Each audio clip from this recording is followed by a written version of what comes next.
everybody, and welcome back. Today we're going to be discussing the book and the movie, The Book Thief. I'm going to tell you some facts about the book, some facts about the movies, some similarities and differences between each, and I also have an interview for you guys to listen to as well today. So first, let's get started with some facts about the book. The book was published in 2005 by author Markus Zusak. This is the author's most popular work and was also an international bestseller. This was also his most challenging book that he wrote. It took him about 3 years to finish this book, but once again, the wait was well worth it. The movie was released just a few short years later in 2013. Filmmakers had a hard time casting the role as Liesl, which is our main character, as you can see featured on the front of this cover. They saw almost 1,000 candidates before they finally settled on their actress for Liesl. One interesting fact is Emily Watson, who played Rosa Huberman, the mother, in this film.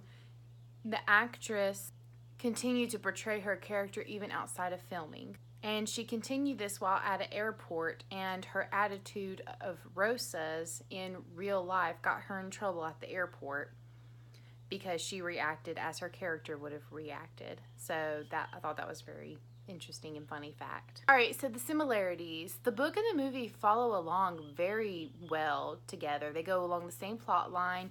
Liesl is adopted by the Hubermans and they raise her. Max, who is a Jew, is taken into their home because Max's father and Hans Huberman were good friends, and Max's father actually saved Mr. Huberman's life when he was in the war. And so he, as a debt of gratitude, he takes in Max and he tries to hide him and keep him safe. One major similarity between the book and the movie that I was very pleased to see is that Death is the narrator in both the book and the movie. In the book, you see him telling his point of view of the story with Liesl. In the movie, you hear this deep, manly voice who is personifying Death as well. So I thought that was really neat that Death was the main narrator in both the book and the movie. Another thing that's the same was Max was given a copy of Adolf Hitler's Mein Kampf book by Hans Huberman, and for Liesl, he takes paint and he paints over the pages, and he gives this to her as a gift for her to write her own tales, for her to have her own journal, and that happens in both the book and the movie. Another similarity was Rudy's father. After refusing to let Rudy join Hitler's elite forces, he is then drafted into the army himself, and you see this saddening scene in both the book and the movie as well. Although the book and the movie did drive along the same line and did very well with each other, there were a few differences. One small difference is, although Death was the narrator in both the book and the movie, you don't see him as much in the movie as you did in the book. In the book, every now and then, they would dedicate a small portion of a chapter to him, telling him his point of view on what's happening and the deaths that he is taking. In the movie, you really only see him at the beginning and then at the end. So he is definitely more vocal in the book than he is in the movie. Another kind of big difference is we do see a lot more of Max in the book than we do in the movie. We get a bigger glimpse into his past life and more of his inside thoughts and feelings. You see his dream of wanting to become a boxer and getting in the ring and boxing Hitler.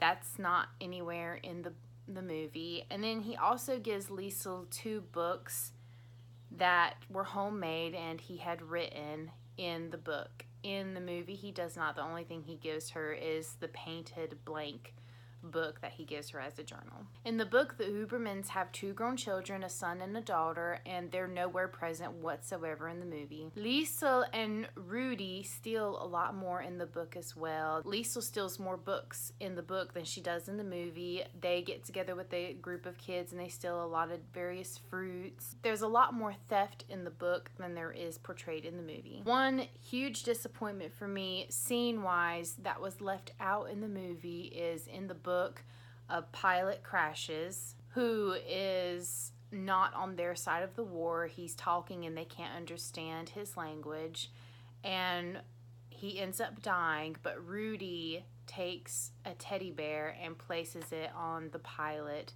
as he is dying. And I was really heartbroken that that was left out, because to me that is one of the most heart-touching scenes that I really enjoyed in the book, and that really touched me, and it was a big disappointment to see that it did not make it into the movie. Alright, so now that you've heard what I think about the similarities and differences, here is a very interesting interview for you guys, and I really think you're going to enjoy it.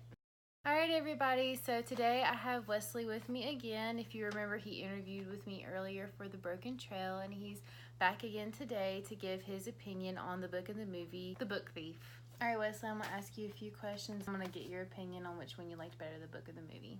Alright. For your first question, there were a lot of things obviously left out in the movie that were in the book. If you could pick one scene that was left out in the movie that was in the book and put it in the movie, which scene would you pick? I don't know that it was necessarily a scene, but I think there was a lot of the relationship between Max and Liesl that was left out in the movie. It showed a lot more of how they related to each other in the book, and it sort of, I don't know, I feel like it left a big piece out of it when they didn't have as much of that in the movie. For your second question, do you think that the movie portrayed the relationship between Liesl and the other characters as well as it did in the book?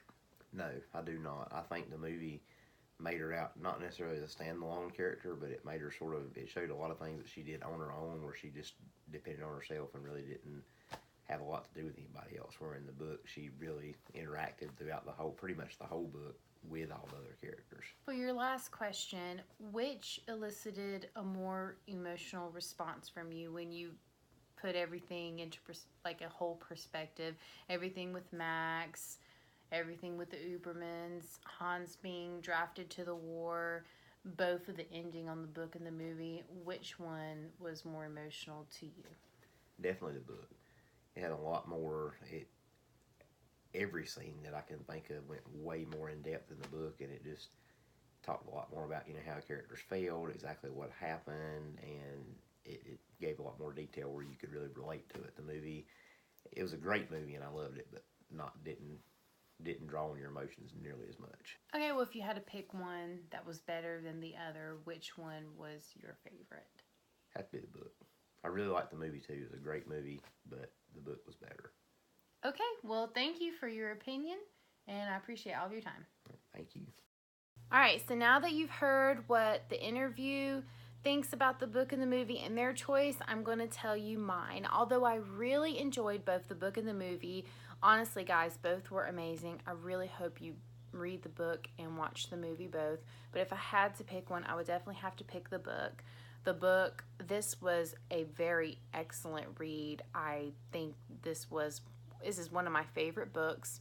I recommend this to anybody to read. It has history in it. It has a slight love story in it. It has anticipation. It's chock full of everything. And it does include a lot more that the movie does not. So it's got all the detail that you want. And I do have to say that the book was excellent. Alright, so did you guys like the book as well? Have you guys seen the movie? Let me know. Thanks for watching, and I will see you guys next time when we will be talking about The Last of the Mohicans.